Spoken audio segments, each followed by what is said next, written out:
राधे राधे दोस्तों, और स्वागत है आपका मेरी एक और नई वीडियो के अंदर। दोस्तों, सबसे पहले तो आपको और आपके परिवार को दिवाली की हार्दिक शुभकामनाएं। उम्मीद करता हूं कि आपकी इस साल की जो ये दिवाली है वो मंगलमय होगी।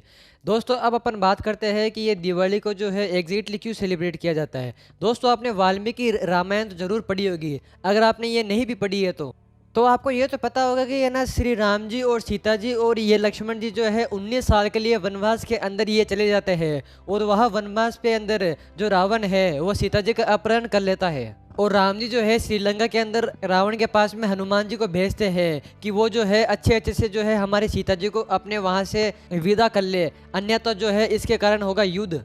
और वो जो है सीता जी को छोड़ने के लिए साफ साफ इनकार कर देता है। तो इसकी वजह से जो है यहाँ पे होता है बहुत ये घमासान युद्ध, जहाँ पर जो है ये अच्छाई की जो है जीत होती है और बुराई की हार होती है।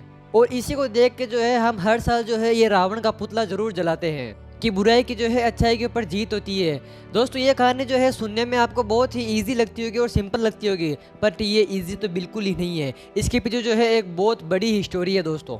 तो आज के टाइम पे जो है आपने सोशल मीडिया के ऊपर ज़रूर देखे होंगे कि जो आजकल के जो लोग हैं वो रावण के जो है ये विरुद्ध ही जा रहे हैं, और कुछ लोग तो ऐसे हैं कि जो ये रावण की सपोर्ट के अंदर अभी भी खड़े हैं। और इनफैक्ट मैं आपको बता दूं कि ऐसे जो है अपने ये पूरे इंडिया के अंदर रावण के मंदिर भी है, जहाँ पर जो है उस रावण की पूजा होती है। दोस्तों, सुनने में कितना अजीब लगता है कि भाई रावण की पूजा कौन करता है, पर हाँ, ये मंदिर अभी भी जो है अपनी इंडिया के अंदर मौजूद है। जैसे कि मध्य प्रदेश के रावण ग्राम गाँव के अंदर, या फिर उत्तर प्रदेश के कानपुर के अंदर दशानंद रावण जी का एक और मंदिर है, या फिर ग्रेटर नोएडा के अंदर ये वाला मंदिर, और सिंपलली राजस्थान के जोधपुर के अंदर भी, और आंध्र प्रदेश के अंदर भी जो है आपको रावण के जो है मंदिर जरूर देखने को मिल जाएंगे। यूट्यूब के अंदर जो है अपन को ऐसे मिलियंस के अंदर शॉर्ट देख जाएंगे जिसको अपन को अंदर ये देखने को मिलता है। मैं पापी, हाँ मैं ताकत का प्रतीक हूँ, मैं वही दशानंद जिद्दी हूँ और थोड़ा सा ढीठ हूँ। तो सुन लो सारी दुनिया वालों के, तुम राम बन जाओ, मैं रावण ही थी। और आजकल को तो है अपन को ये भी देखने को मिलता है कि जो ये लेफ्ट के अंदर लोग हो या फिर ये राइट के अंदर लोग हो, इसको देखकर जो है रावण को जो है सॉफ्टनेस इंसानों के अंदर आ चुकी है कि भाई ये सब जो है इसने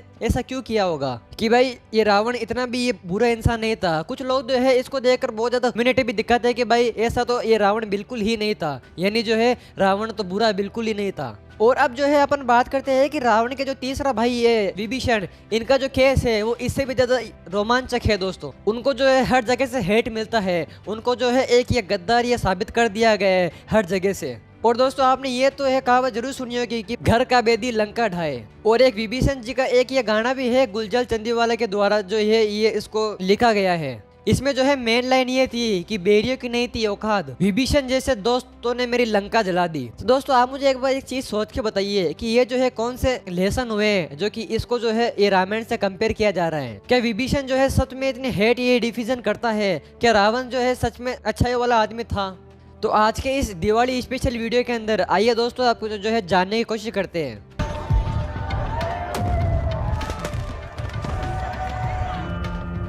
रावण के दर्शन करना है। रावण हम लोगों के कुल का राजा है, विद्वान है इसलिए, हाँ सबसे बड़ा ज्ञानी है। उनको लोग गलत कहते हैं पर वो गलत नहीं है। रावण की कीर्ति दिग दिगांतर में अमर रहेगी, रावण अमर रहेगा। आज का जो ये वीडियो एक अलग ही ये टाइप का दोस्तों, तो मैं जो है आपको एक चीज़ बिल्कुल ही क्लियर कर देता हूँ, मैं किसी भी धर्म को इस वीडियो के सिवा डिसअपॉइंटेड बिल्कुल भी नहीं करना चाहता हूँ। ओके, तो इस बात को तो आप दिमाग से बिल्कुल ही निकाल देना। तो दोस्तों, क्या आपको पता है कि डॉक्टर अंबेडकर ने ये रामायण के ऊपर बहुत ही अच्छी किताबें लिखी है, द रिडल ऑफ हिंदुइज्म या फिर the riddle of Ramayana Krishna. Ambedkar ji के द्वारा ये जो दो किताबें जो ये उन्होंने अपने हाथों से लिखी थी, इनका तो इंडिविजुअल यही था कि वो जो है ये धर्म के प्रति अपने अपने यानी इच्छा से अच्छा ही फैलाए। अब आप जो है उसको अपने हिसाब से आप जो उल्टा पकड़ो या फिर वो सीधा पकड़ो, वो तो देखो दोस्तों जैसे जिसकी सोच। तो चलिए विभीषण की बात करने से पहले बात करते हैं रावण की। तो सबसे पहले रावण के ऊपर आर्ग्यूमेंट उठाया जाता है, वो कुछ इस प्रकार का है। ठीक है, पता है कि रावण ने सीता का अपहरण करा, पर उसकी पॉजिटिव साइड भी देखो। पता है कितना बड़ा विद्वान था, सारे वेद शास्त्र पुराण सब कुछ पढ़ रखा था, इतनी कमाल की वीणा बजाता था, शिव भक्त था, ब्राह्मण था, जलाने लग गए पुतला ऐसे ही। पॉजिटिव देखा करो कुछ। रावण जो है एक बहुत बड़ा शिव भक्त था, इंटेलिजेंट था और बहुत ही ज्यादा ये ताकतवर था। ये बात तो आपने जरूर सुनी होगी। दोस्तों मैं जो है आपको सबसे पहले बता दूं कि आपने जो है इस शख्स का नाम तो जरूर सुना होगा, अहमद ओमान शहीद शेख। ये एक है ना ब्रिटिश पाकिस्तानी टेरर है। 1994 के अंदर इसने जो है एक तो जो है ये 3 ब्रिटिशर को ये किडनैप करा और एक उनमें से था पाकिस्तानी। यानी अपन देखे तो लगभग इसने जो है टोटल 4 जनों का बंदी बनाकर उनको अपने पास में रखा था। 1999 के अंदर जब इंडियन की जो एक फ्लाइट होती है उसको इसी ने ही हाईजैक करी थी, तो इसको जो देख के है इंडिया ने जो है 3 टेररिस्ट को रिहा कर दिया था, जिसमें से एक ये भी था। दोस्तों क्या आप जानते हैं कि ये इतना ज्यादा इंटेलिजेंस था कि इसको जो है एक लंदन की स्कूल के अंदर एडमिशन भी मिल गया था और उस टाइम के अंदर ये जो है चेस का बहुत ज्यादा चैंपियन था और इसके साथ साथ में इसको जो है 5 भाषाएं भी आती थी। तो क्या है इस इंटेलिजेंट की वजह से ये जो है आदमी ये कम इंसान बन जाता है? ऑब्वियसली भाई नहीं। और ये सेम थिंग रावण के ऊपर भी एप्लीकेबल है। रावण चाहे कितना भी ये पावरफुल था, कितना भी चाहे वो टैलेंटेड था और कितना भी बड़ा वो जो है शिव भक्त था और कितने बड़े जो उसके अंदर ये शक्तियाँ थी, पर जो है उसने सीता का अपहरण करके ये बहुत बड़ा ये गुनाह करा था, वो जो है दोस्तों बिल्कुल ही कम नहीं हो सकता था।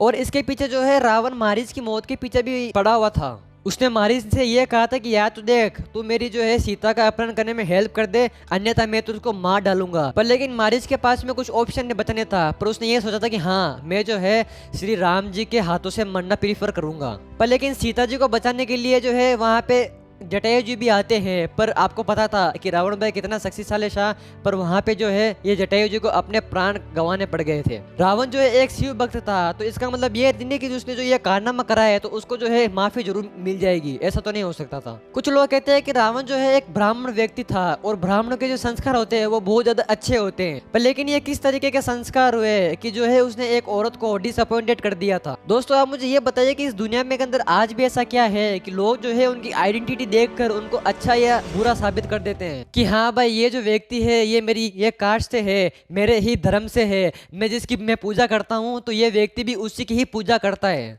तो इसका मतलब ये तो नहीं होगा कि ये ऑटोमेटिकली अच्छा ही इंसान होगा। मुझे बिल्कुल ही नहीं फर्क पड़ता कि इसने जो है कोई अच्छा काम करा है या फिर कोई बुरा काम करा है या फिर किसी का मर्डर ही जरूर कर दिया होगा, मैं बस आइडेंटिटी ही देखता हूँ।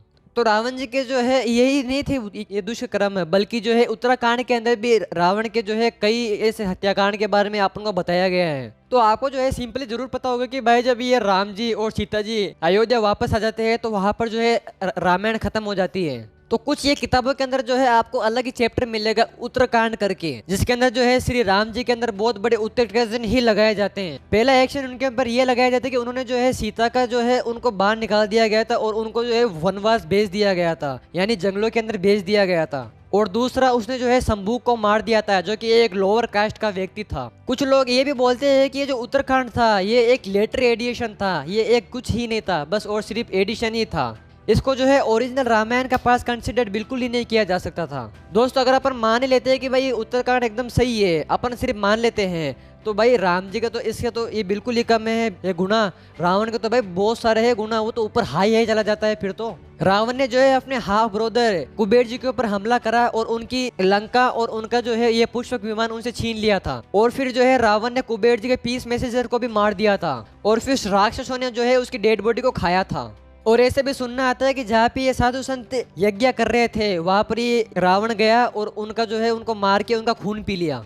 इस सब को देखकर जो है अपन को एक ही चीज देखने को मिलती है कि भाई जो रावण था ये खाली मर्डरर बिल्कुल ही नहीं था, बल्कि इसके अलावा भी रोवर था और एक ये कैनिबल भी था। तो पॉइंट ये नहीं था कि रावण जो है एक शिव भक्त और ब्राह्मण ही नहीं था, पॉइंट तो ये है कि एक स्कॉलर भक्त भी जो है रावण का ही हो सकता है, वो शिव जी का भी हो सकता है। हमसे जो लड़ाई थी वो एक अलग बात है, पर रावण कितना कमाल का एडमिनिस्ट्रेटर था, अपने राज्य पे कितना अच्छे से शासन करता था वो तो देखो। एक्चुअली वाल्मीकि रामायण के अंदर ये बिल्कुल ही मेंशन नहीं किया हुआ कि रावण जो है एक अच्छा व्यक्ति था। इनफैक्ट जो है शूर्पणखा जी अपने भाई के पास में आती है तो वो है उनसे ऐसा ही क्रिटिसाइज करती है। अनन्या कांड चैप्टर 33 के अंदर शूर्पणखा कहती है कि रावण वेलकर पीरियड से एडिटेड है, एक ऐसा राजा है जो कि अपनी जनता की सुनता नहीं है और अपने देश को प्रोटेक्ट भी बिल्कुल ही नहीं कर सकता था। एक बेवकूफ व्यक्ति है जिसके जो है चारों ओर व्यक्ति बैठे हैं और वो भी जो है उसी के सम्मान बेवकूफ बताए गए हैं। हर्ष है, एरोगेंट है, इंटॉक्सिकेटेड भी है और इसमें कोई भी अच्छी क्वालिटीज नहीं है। ये सब जो है सुन के रावण का इसके ऊपर क्या एक्शन था वो भी आप एक बार सुन लीजिए कि एवोगेट जो ये रावण था वो सब इस बातों को ध्यान से सुनते हैं और अपने इस जो है बुराई का वो जो है स्वीकार कर लेते हैं कि हाँ मैं जो है एक बुरा इंसान हूँ, मुझसे जो है इतनी बड़ी गलती हो चुकी है। अब यह तीसरा आर्ग्यूमेंट शूर्पणखा को लेकर उठाया जाता है। सीता का अपहरण तो किया, क्यों किया? अपनी बहन का बदला लेने के लिए। लक्ष्मण ने कितनी बेरहमी से शूर्पणखा के नाक और कान काट दिए थे। मैं तो कहता हूँ कि रावण जैसा भाई ना हर बहन का होना चाहिए। यहाँ पर जो है एक बार शूर्पणखा जी की एक बार सही से ये कहानी जरूर सुनते हैं। लोगों को ऐसा लगता है ये कहानी बहुत सिंपल है कि शूर्पणखा जो है श्री राम जी को ये प्रपोज करा और राम जी ने कहा नहीं मैं तो जो है सीता जी से प्यार करता हूँ। तो जो है इसके बाद में वो गए लक्ष्मण जी के पास में और लक्ष्मण जी ने भी है उनको इनकार कर दिया कि नहीं मैं तुमसे विवाह तो बिल्कुल नहीं कर सकता। तो इसको देखकर शूर्पणखा ने जो है सीता जी का ये मजाक उड़ाना स्टार्ट कर दिया था। फिर वो जो है सीता को बोलती है कि तू जो है एक बदसूरत इंसान है, disfigured fearful lady with a flat belly. ये सारी चीजें वो अपने मुख से कहती है। वो कहती है कि वो सीता जी और लक्ष्मण जी को अपने मुख से खा जाएगी, तो जो है तुम मुझसे विवाह बिल्कुल ये कर लो। एक्चुअली में इधर सीन क्या होता है कि जो ये शूर्पणखा है वो सीता जी को मारने के लिए उनके पास में जाती है। फिर लिखा गया है कि जो लक्ष्मण जी है वो शूर्पणखा के नाक और उनके जो है कान काट देते हैं। मेरी पत्नी सीता, ये भद्दी औरत तुम्हारी पत्नी है, मैं इसे मार डालूंगी, नहीं छोड़ूंगी, मार डालूंगी, मार डालूंगी।